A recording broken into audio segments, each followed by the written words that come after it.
you for the days,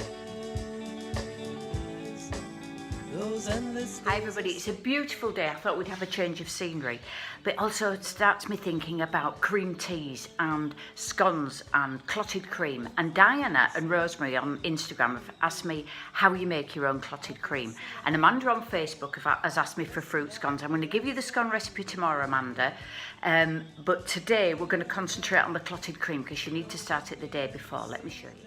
Super easy this. Set your oven at 50 degrees C. You want a shallow bowl and 300 mils of double cream. Cook it overnight for 12 hours and then the next morning take it out of the oven, cool it and chill it, and then you'll have a really thick skin that you scrape off, give a really good mix, and that's your clotted cream. And this residual liquid that's left I'm going to use to make a cherry bakewell scone. I'll give you the recipe for that tomorrow. I wish today